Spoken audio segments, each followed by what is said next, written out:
Thank you for joining us today. This is Bill Baker at Firestorm. We're pleased that you joined us for this webinar.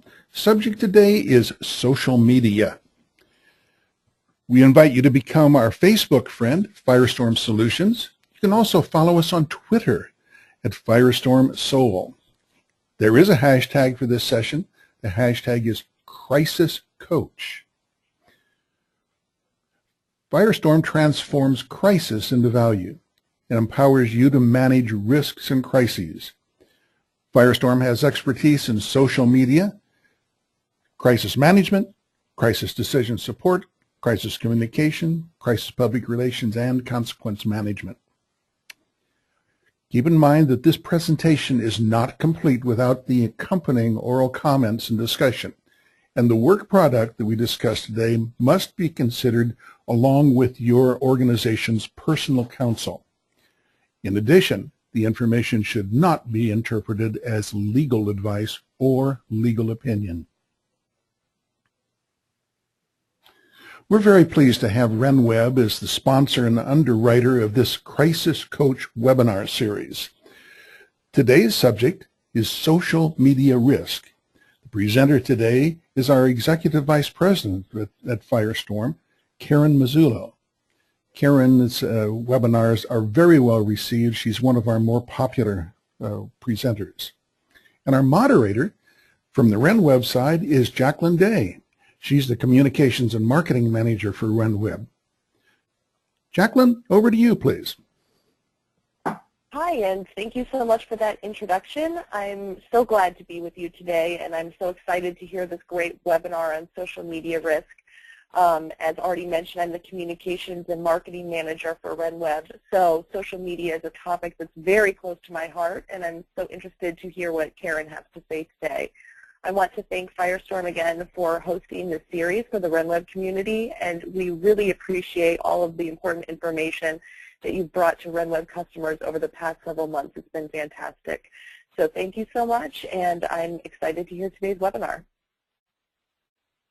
Hello, everyone. I am Karen Mazzullo. I'm the Executive Vice President for Social Media and Social Media Risk for Firestorm. And not only do I oversee Firestorm's internal social media efforts and manage our own risk, but on behalf of our clients as well. And we're going to talk a little bit about what that means to you and jump right into simplified school preparedness and how social media plays into that. I also want to say I'm thrilled to be able to talk to you today. We always have a wonderful group from RenWeb, and we are great fans of RenWeb and their social media as well. So please engage with all of us on social media, and let's keep whatever conversation we have today going. You can also see a copy of this session once you're done. You can share it with your peers and your coworkers by directing them to the URL at which you registered on GoToWebinar, and it will then play back the recording. You can also reach out to us at webinars@firestorm.com, and we'll be more than happy to forward you a PDF of the slides or any other information you request that can help you in your goals every day in your own schools. Today, I thought a lot about what I wanted to talk about, and yesterday really had an impact on what our presentation is going to be. I'm speaking of the incident in Pennsylvania, so we're going to talk quite a bit about that and what we observed. And we're going to talk about social media in the terms of social and secret, and the success of your organization relying on the preparedness of your own people. Normally at this point in a presentation also, Firestorm does a little update, and we talk about breaking news stories or information that we're following that we feel is important to you. And because most of our session today is going to focus on the events of yesterday, I just want to give you one update. And that is an update on a group, a musical group called EMMURE, E-M-M-U-R-E. And when EMMURE just recently released a new, I don't know if they're called albums anymore, but I think we still call them albums, CDs, whatever they may be. The first song on this compilation was called Bring a Gun to School.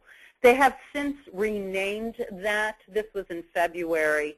And there was a lot of controversy over, A, them naming the song Bring a Gun to School, the lyrics, which I could not post here because they are very objectionable, and just the whole idea behind the song itself, this pseudo-rock opera of a relationship between two people and someone bringing a gun to school in retaliation.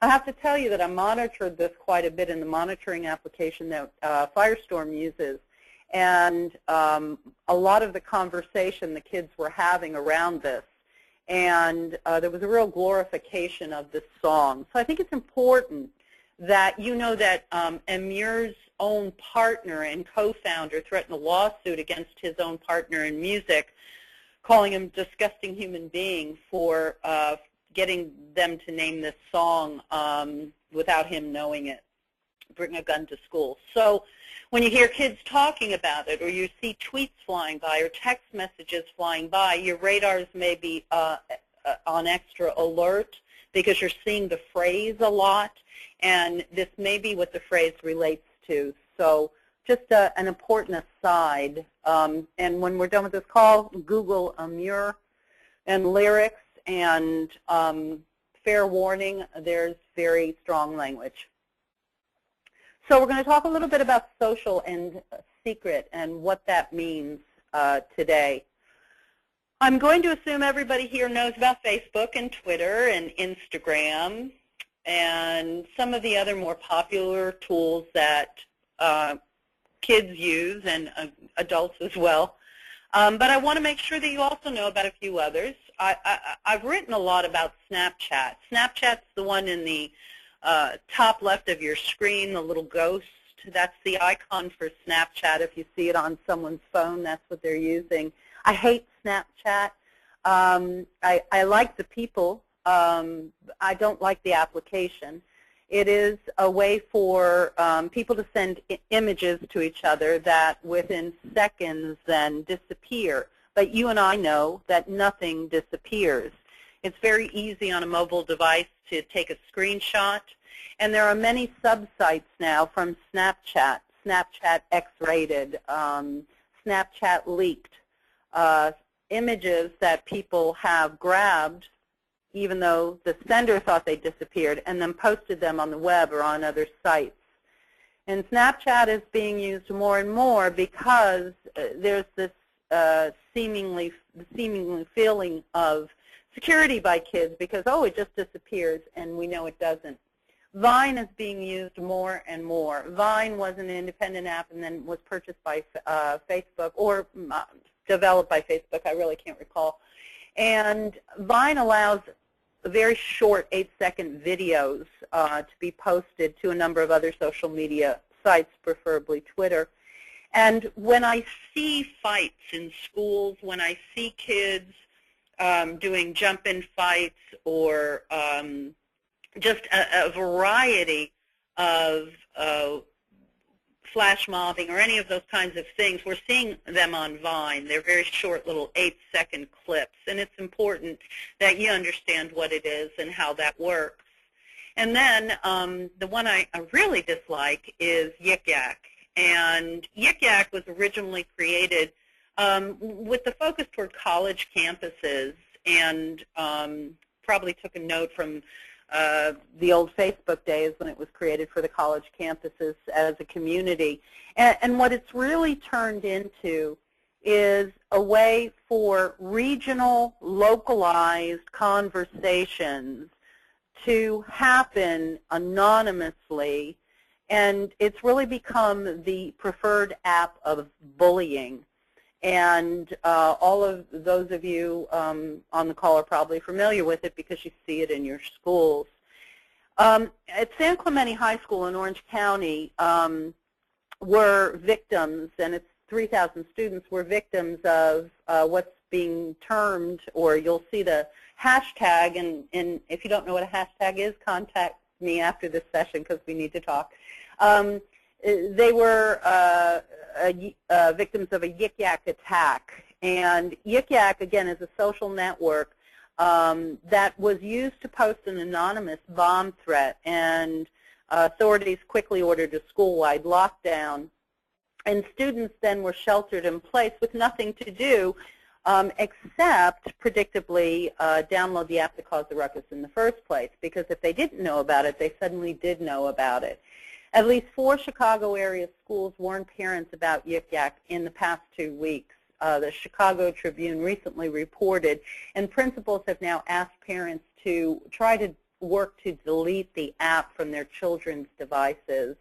It is, again, it's so regionally focused that if in one school kids are talking about someone, it also might be picked up by other schools within a specific radius, and it creates a really terrible groupthink of bullying. Here's a quote from Trustville Tribune. Anytime there's something out there where you can be anonymous and make false accusations or say things you think are funny, middle school and high school kids fall into the trap. This is Chalkville High School principal Michael Lee. Lee said because the app uses location services, messages can be seen by students at other area schools, in his case like Hewitt Trustville and Pinson Valley. He said it's bullying and harassment via social media. I think the problem with an app like Yik Yak is the anonymity to it, he said, and I agree with him completely. We've seen many schools start to ban Yik Yak, and excuse me, for those of you who have challenges as it is, banning certain applications from networks within your network, it's impossible to ban something when kids walk off your campus or even on your campuses. And I just have no love for Yik Yak. There was, pardon me for just a moment, please. One student was arrested in a school shooting threat. Teens are using it to threaten their classmates. So if you're not aware, you need to be aware. But those are more in the mainstream now. What about the things that aren't? One of my other least favorites is Ask.fm. Ask.fm. Ask.fm is, I suppose it was quite innocent when it was first developed. It's an application where you have a profile, and there are a series of very mundane sorts of questions. Do you have a boyfriend? Do you have a girlfriend? What's your favorite food? But then you can ask other questions, and kids ask really terrible questions, from sexual questions, questions on violence, just really uncomfortable types of things, and it's a real target for bullies as well, commenting on people's physical appearances and, you know, why is your head so big and things like that. And it's a really disturbing thing that happens, again, when you have this sort of crowdsourced bullying that happens through these applications. Now we have Secret. If you don't know what Secret is, you should. Secret, it's a way to share things with your friends secretly. So you have kids in an anonymous way, or they can specifically share that it is them with specific friends, telling secrets about themselves. And what happens is they tell secrets about other people, and those secrets might not be the truth. Selfie. Selfie is exactly what it sounds like. Post a selfie of yourself. Since I began monitoring specifically for schools and social media, quite frankly, if I never see another selfie, it would be too soon. But it's part of what all of us do in our due diligence, and we know the risks that children are putting themselves at, posting really inappropriate images of themselves. They see Kim Kardashian do it, and they see other people do it, and suddenly they're doing it. They're dared to do it by their friends. They're dared to do it by others. Other people won't friend them on other applications unless they send a selfie that's partially closed. So there's this sort of blackmail that goes on in order to be friends with someone. It's really uncomfortable and disturbing behavior. Shots of me is another one, another great way to take a selfie, because we don't have enough great ways to take selfies. Front back. Front back is actually a really interesting technology. I love the technology. It's fascinating. Many cameras and mobile devices and pads, you can either use your camera's front or your camera's back. You can take what you're looking at, or you can take what the lens is seeing when it's seeing you. And if you're at, take a trip to the Grand Canyon, you can sort of take a picture of yourself looking at the canyon, and underneath it will show a picture of the canyon itself. However, as soon as you have something interesting like this come down the pike, people are going to be using it for other really inappropriate things. So now this is another one that you have to look out for. WhatsApp. WhatsApp is really a technology. It's not an application per se. But it's another messaging technology that you need to be aware of. And then here are all the underground ones, and I've only posted a few here. But there are a few here that you need to keep your eye on, and there are so many of these. I could have filled this page 4 times. Whisper is another one. It's a lot like secrets. 4chan. 4chan is one of my least favorite places to ever have to go on the web, but I have to go there sometimes when there are threats or other things that we're looking at. It's a completely anonymous website where people share photos and messages, and it's everything from acting as a Craigslist to a news board. It's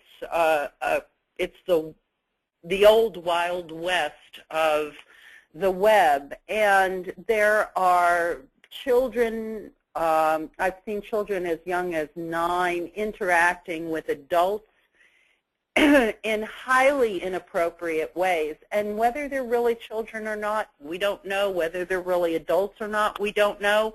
But I've seen images that I can't get out of my head and I wish I could unsee.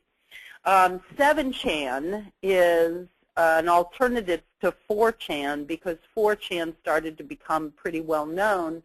So 7chan came about for those people who felt 4chan was too mainstream. Tinder. Tinder is one purpose only, and that's to hook up. So it's a geolocation device. If you're someplace and you're a young, well, you're a person of any age, but it's being used very much by college campuses, younger adults, and later teens. And now we're seeing early teens starting to use it. You create a profile. It'll show you a geolocation of, hey, somebody a mile away from you is on Tinder. Do you want to hook up? And hook up isn't for talking. That's an important point that we need to understand. This application and its hooking up has one specific purpose. Chat random. You go on chat random and it randomly matches you up with someone to chat to. Isn't that a great idea? Flip chat, same thing.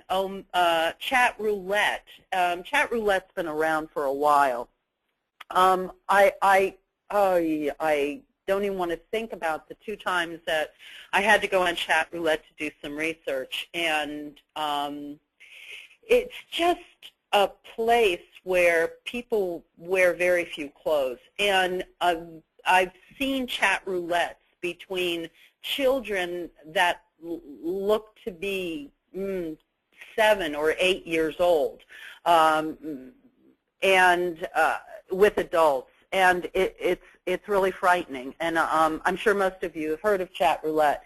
So think of all of the other applications that probably have come off chat roulette now. I'll give you a good idea of how many are out there. Omegle. I really dislike Omegle. Omegle is a completely anonymous, match you up with a random person to chat with or meet with.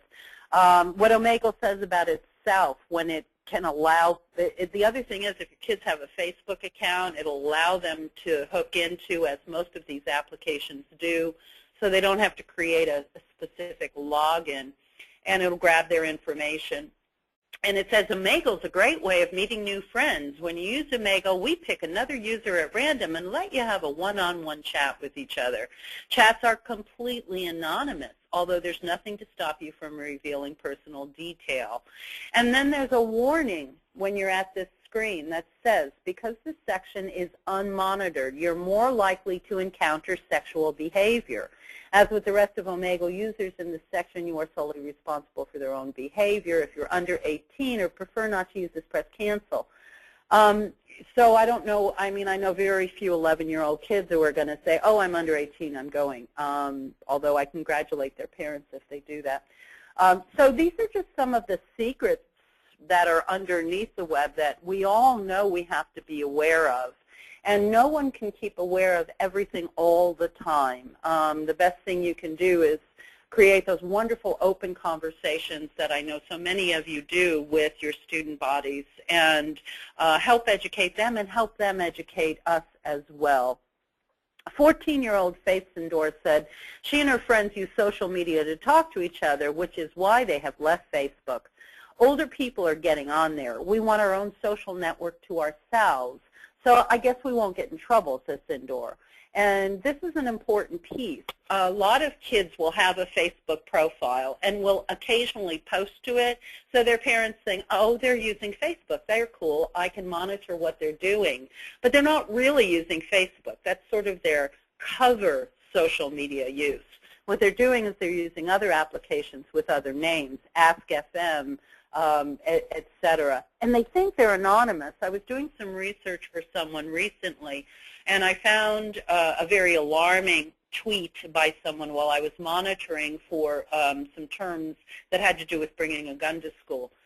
And a young lady had, she wasn't using her real name.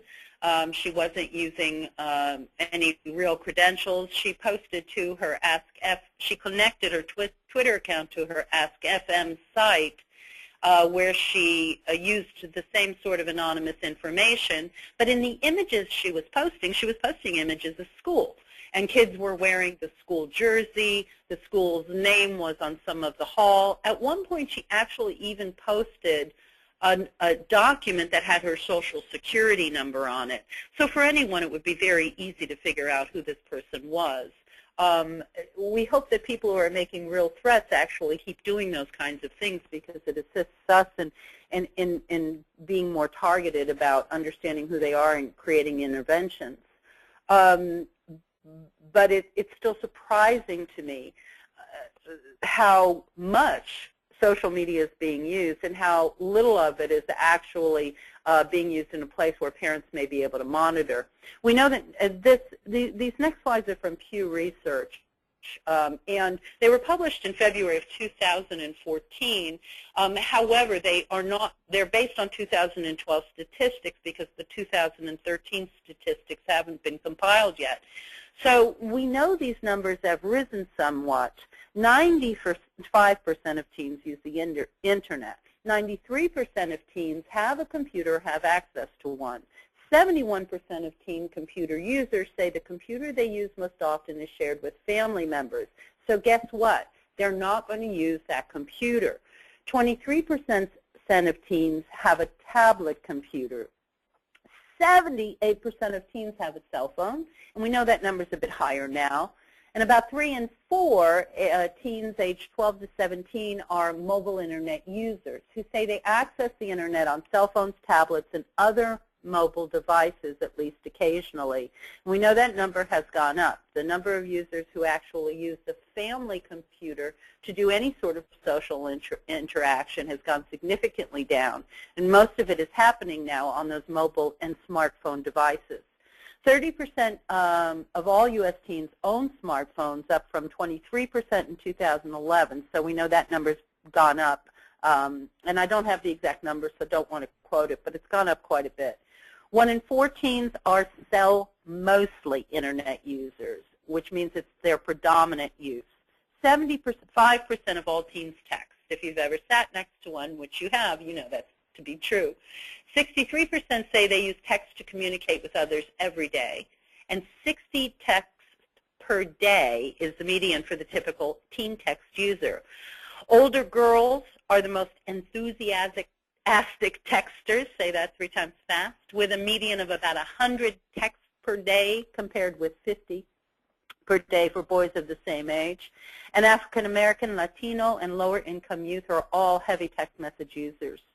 Here's some quotes from users, and these first 2 are a bit older. And one of the things they're saying is that's why we use Twitter and Instagram instead of Facebook. My mom doesn't use those tools.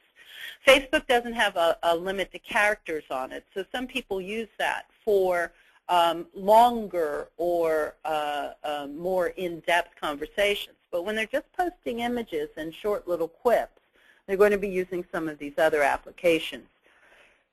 Here's a young woman who would like to hug because she says Facebook can be fun, but it is drama central, and I think I'd have to agree with her there.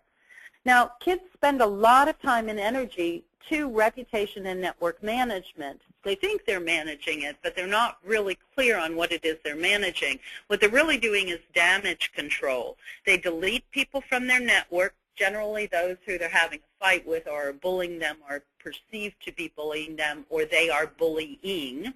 59% have deleted or edited something that they posted in the past. So we've got some reputation management going on there. 53% have deleted comments from other people on their profile or account, and that's a lot. 45% have removed their name from photos that have been tagged. 31% have deleted or deactivated their entire profile or account and then created new ones, and often they create very anonymous ones, and that's where that whole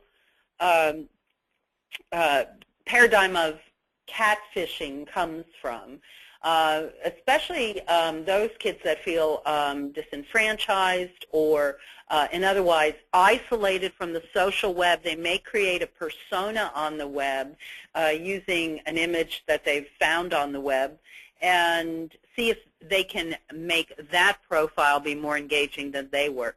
That's a whole other webinar. And 19% have posted updates, comments, photos, or videos that they later regretted. 9% of cell phone users use Snapchat, and that's just a really high number to me, especially the way that I feel about Snapchat, the photo and video sharing app. And where it says that automatically deletes images, again, we know that doesn't really happen. 18% of cell phone users use Instagram, and again, Instagram makes it very easy to post images with captions, and it is now integrated with Facebook, which creates even broader use. So that's sort of the lay of the land. Now you take all of that information and go into school lockdown, and this is what a school lockdown might look like today. This was a lockdown of a recent incident, and almost every single person in this image has their smartphone in their hand and were tweeting out and Instagramming out images of themselves in lockdown. This was another image. This was on a college campus in lockdown where there was an active shooter on campus. They were tweeting out, and this is an Instagram snap. And you'll notice in this thread where I have circled that CNN is reaching out then through the social media to the person. Any chance you can call me? I work at CNN, and then other contact information. And this person did indeed contact CNN, and they discussed it. They were quoted. There was another another situation that went along with this that I didn't grab a screenshot of from another presentation I did. I wish I had.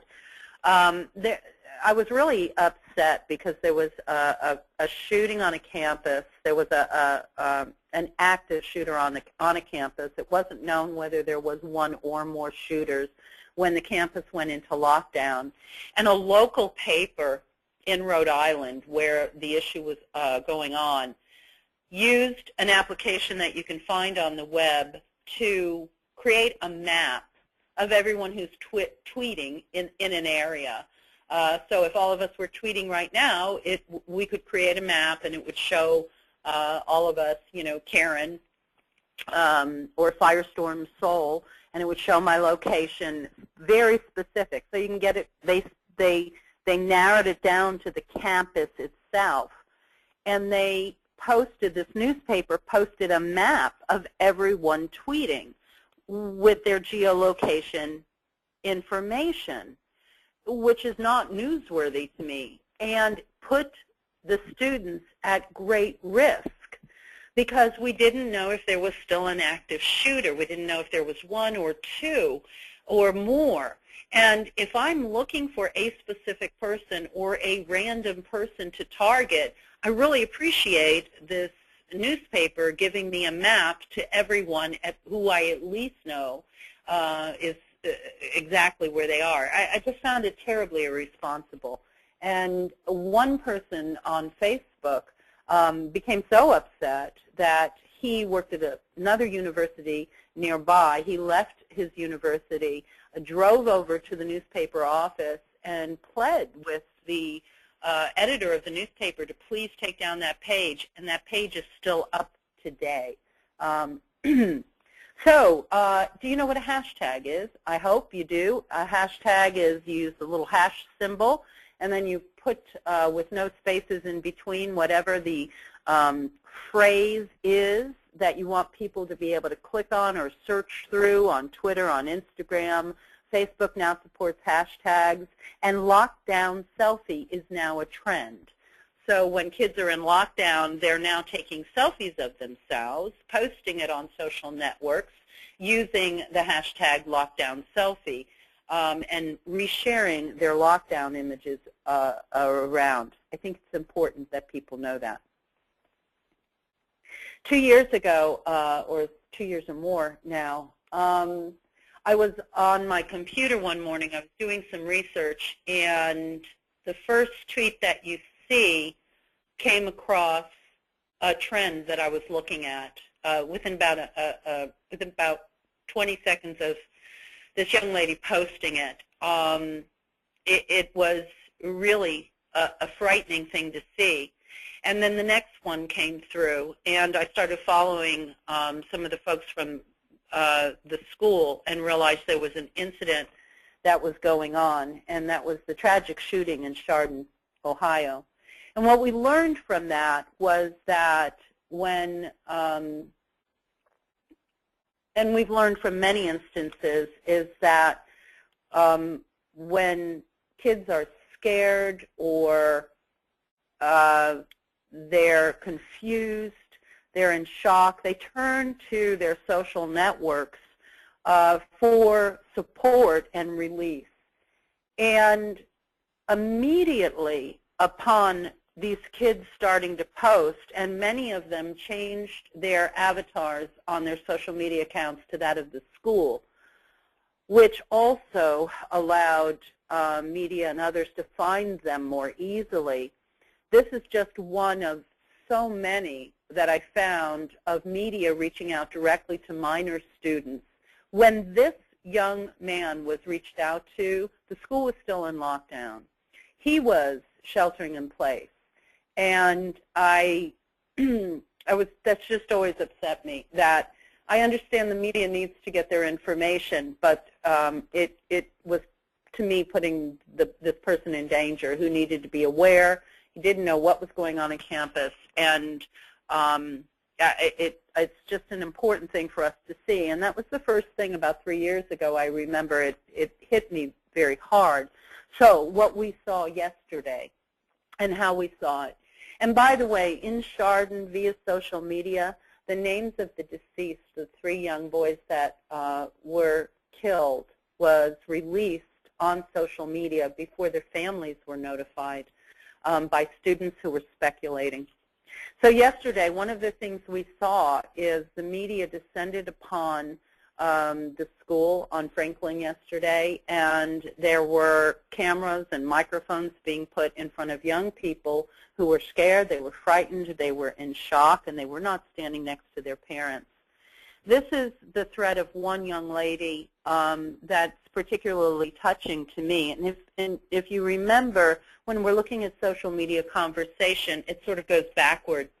And in this case, this young woman is saying, why are we having a fire drill before school? Because the incident yesterday happened before school. And then suddenly we see, about an hour later, she's saying, please, someone tell me if they see Greg. Greg, it turns out, is her brother. And we see about an hour after that, everyone, please pray for my brother. He's going into surgery. And then the school sort of rallying around her as Greg Keener was very seriously wounded. And again, this is how we see kids. And this is kids in a crisis that we never want to see in our schools happen.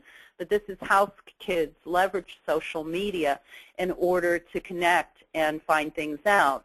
The challenges that we have with that is that this is how the media then uses kids who are in the middle of a crisis that you're trying to control.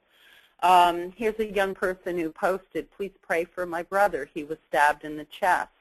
This young woman, Caitlin, why am I still shaking? Her whole thread, she was really significantly touched by this situation.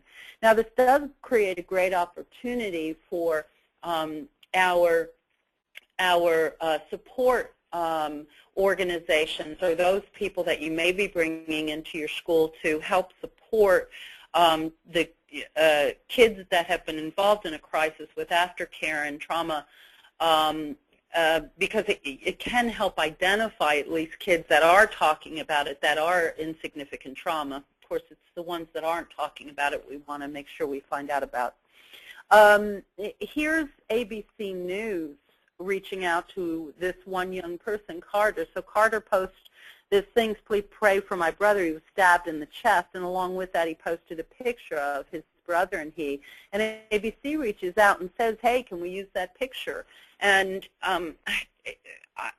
I don't know, is that okay? Is it okay that we're reaching out to kids when they're in shock? It's something that we need to educate the kids in our schools about.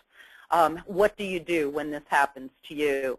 The other thing is, I wanted to point out, is the person that has been confirmed as the stabber, as the alleged attacker in yesterday's incident, his name was brought up on social media within minutes. So where you see on this first tweet at the very bottom of your page, Big D, 8 hours ago, that was at about 7 o'clock at night. Or when I'm trying to think when I finished this screenshot up, it might have been 5 or 6. That was that 8 hours prior. That was minutes after the incident had happened. And then there's this young woman again that says, I saw this person stab people, and that's who it looked like. And then someone else saying that's who it was. So before this young man's family or others are notified, before the police have made their official statement, the kids are going to be talking about it. Here's other kids talking about now the situation. It's so scary to think about. It's so easy to bring a knife or gun to school. Who would know? What I saw today and the feelings from today and the actions that happen are things I'll never forget. I'm still in shock. I can never unsee that. Oh my gosh. Someone, please tell me one place where we can actually feel safe anymore, because I'm out of places. So we see kids really expressing themselves. And here's one that I found that was interesting that I just wanted to share with you. There are some kids that I have a legit fear that one day they're just going to snap and bring a gun to school. So we know that these are the concerns that our kids are carrying with them, and they are expressing them. Now, on the other side of this young man, he's a hero in the situation. He got in between the the stabber and 2 girls. He took a knife wound to the arm. He is the one that then went and pulled the fire alarm in the school and was a really smart action. But even then, social media creeps in. One of the first things he did as he came out of being bandaged up was took a selfie of himself and posted it, and this selfie went viral. The social media footprint of this situation was huge. And within moments, We Are FR as a hashtag was trending. So one of the things that's so important for all of you, and you've all done training of so many types, is recognizing and accepting that there is risk, practicing active listening, accepting personal responsibility for prevention and response, and working within your organization to help create a safe school and work environment. And I want to just talk very quickly about one part of that. Monitoring is active listening. I active listen through social media, and I leverage specific tools to do that. And we work with a number of schools now and help them either set up this monitoring or we do the monitoring for them. And if you're interested in learning more about this specific aspect, it takes a long time to talk about because it's very customized for your region, your school, the way the kids talk in your area. But here I just did a broad gun at school or gun to school as a term I was looking at. Over a period of a week, there were 1,700 mentions, 1.4 on Twitter, 126 different blog posts or comments, 120 posts on Facebook, 26 posts on other social applications. 56% of those were male, 44% female. They had an average exposure of over 300,000. And here's a word cloud that tells me what kids are talking about. And this word cloud changes. Here are kids talking about it. Not going to school tomorrow. Thanks, psycho. Because the girlfriend of that guy that got beat up posted on Facebook or something that she's going to bring a gun to school and kill everyone. Everyone that watched, I don't know, there are a couple of rumors going around. So suddenly one day you go to school and realize 600 of your students are missing because something like this that's either valid or not has spread through social media. And then somebody says, guys, it's okay, the cop went to that bee's house, we're not getting shot tomorrow. So someone alerted the authorities that some threat was going on. And this is what we see. I saw this 10 minutes ago. We're on lockdown right now, and my teacher is making us hide. Thank God my sister got out of school early. Someone brought a gun to school, and the news reporters are there now. So what next? You know, we ask parents, we ask you to monitor in whatever way you can. Here we have a threat that was thwarted by a mother keeping an eye on her son's Facebook page. Here we have investigators who rooted out a person who made a threat on Instagram. The student used PHMS. Well, there are many schools that use those initials. So the police alerted all schools that had those initials and actually were able to track down specifically where the threat came from. Currently, there's an FBI memo out in Louisville for a middle school gang called YNO that stands for Young and Off That. And this group recruits and coordinates via social media. And over the weekend, when you see these numbers from 1 to 20 on this map, this was the route they took, and these were the crimes they committed. So they sort of had a group slash rob slash mob. And they started off with assaults. There was criminal mischief, there was robbery, there was shoplifting. They flash robbed some convenience stores. It was a really frightening thing that happened in Louisville. And they were able to track that and are putting out an alert how to track that via social media. So you have to be very you have to understand what the syntax of language and the taxonomy they're using on Facebook, because they're not going to say, I am going to bring a gun to school tomorrow.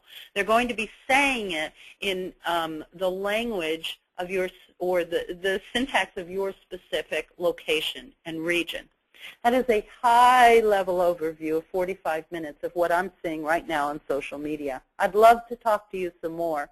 So if you'd like to reach out to us, if you have any questions, if there are any questions I can answer, you can reach us at webinars@firestorm.com. We'd also like to offer to you, being underwritten by RenWeb, and we thank RenWeb for this, a no-fee assessment that you can go to our website, click on Contact, simply say that you'd like to schedule a time for the no-fee assessment for your school, and if you'll put RenWeb in the comments, we will make sure that that assessment is conducted for you. And again, thank you to RenWeb for powering that and our schools. Jacqueline, I'm 1 minute over, and I apologize. Do you have anything you'd like to drop in closing? No, that was fascinating. Thank you so much for all that great information, and I'm sure that everyone found it as interesting as I did. There was a lot that I didn't know, and it was so interesting to see all of the different tools and conversations and monitoring options. So that was wonderful. Thank you, Karen. I appreciate it. Well, you're very welcome. We love working with RenWeb and all of your schools. And again, if anyone needs any help with anything, please don't hesitate to reach out. And we look forward to talking to you either here on social media or on the telephone. Thank you so much. Have a great day. And this will conclude our session for today. Bye, Jacqueline. Thank you, Karen. Thank you, Bill.